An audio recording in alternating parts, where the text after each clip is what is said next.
आइए दोस्तों देखते हैं, औसत का बहुत ही ज़्यादा अच्छा क्वेश्चन है और मैं आपको बता दूं ये औसत का समझने के ऊपर आधारित बहुत ही ज़्यादा अच्छा क्वेश्चन है।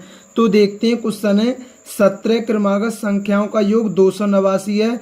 उन 10 अन्य क्रमागत संख्याओं का योग क्या होगा जिनकी पहली संख्या पहले समुच्चय की क्रमागत संख्याओं के औसत से 5 अधिक है।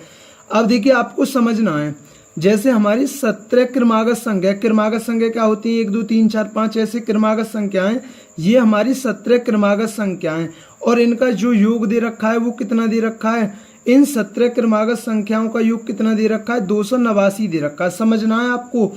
और उन 10 अन्य क्रमागत संख्याओं का योग, अब 10 हमारी अन्य क्रमागत संख्याएं, 10 हमारी अन्य क्रमागत संख्याएं, ठीक है ना। ये तो हमारी कितनी है, ये तो हमारी 17 क्रमागत संख्याएं और उन 10 अन्य क्रमागत संख्याओं का योग क्या होगा, इन 10 अन्य क्रमागत संख्याओं का योग क्या होगा जिनकी पहली संख्या, जो पहली संख्या है ना, मतलब जैसे ये 17 संख्या है, तो मतलब जो 10वीं, जो मत इन 10 में जो पहली संख्या होगी, मतलब हम कह सकते हैं जो इनमें पहली संख्या वो होगी, वो कौन सी होगी, 18वीं होगी, ठीक है ना।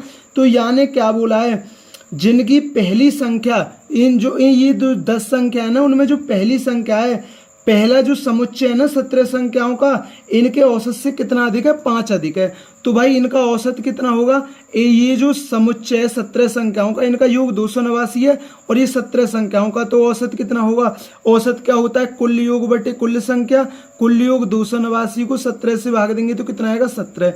अब उसने क्या बोला, समझिए, मैं एक बार इस चीज को दोबारा रिपीट करता हूं, उन 10 अन्य क्रमागत संख्याओं का योग क्या होगा जिनकी पहली संख्या, मतलब जो ये 10 है ना, तो इनमें जो पहली संख्या है वो पहले समुच्चय की, जो पहले समुच्चय की क्रमागत संख्याओं के औसत, तो भाई पहले समुच्चय जो 17 संख्या है उनका औसत कितना है, 17। अब इनके औसत से कितना अधिक है, 5 अधिक है, तो 17 और 5 कितना हो गया, 22। तो जो ये मतलब जो हमारी जो पहली जो 10 ये संख्या है ना, उनमें पहली संख्या कौन सी होगी, 22 हो गई, ठीक है ना। अगली संख्या कौन सी होगी, 23 होगी, ठीक है ना। ऐसे ही ये हमारी जो लास्ट में संख्या, ये 17 और 17 10 27वीं, तो हमारी 27वीं संख्या कौन सी होगी, देखिए 18 में मैं कितना जोड़ूं, जो 27 बन जाए 9, तो 22 में 9 जोड़ूंगा तो 31, तो हमारी 27वीं संख्या क्या होगी, 31 होगी। तो ये जो 10 संख्या है ना, तो इनमें पहली संख्या हमारी 22 है और अंतिम संख्या कितनी है, 31 है, ठीक है ना। क्योंकि क्रमागत क्या होती है, 1 2 3 4 ऐसे होती है, ठीक है ना। अब आपको ये क्वेश्चन समझ में आ गया होगा। अब उसने क्या बोला है, अब 10 अन्य क्रमागत संख्याओं का योग क्या होगा। हम जानते हैं योग बराबर क्या होता है, योग बराबर होता है पहला पद प्लस अंतिम पद बटा 2।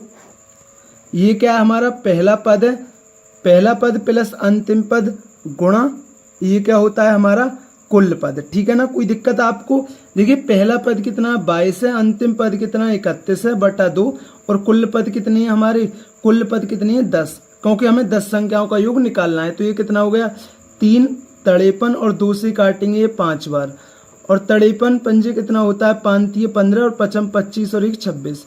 तो उन 10 अन्य क्रमागत संख्याओं का योग क्या होगा, 265 होगा। तो दोस्तों ये औसत का बहुत ही ज्यादा अच्छा क्वेश्चन था, ये आपका अच्छी तरीके से क्लियर हुआ होगा। अगर दोस्तों चैनल पर नए हैं तो चैनल को जरूर सब्सक्राइब किया करें, वीडियो पसंद आई हो तो वीडियो को जरूर लाइक किया करें। थैंक यू दोस्तों।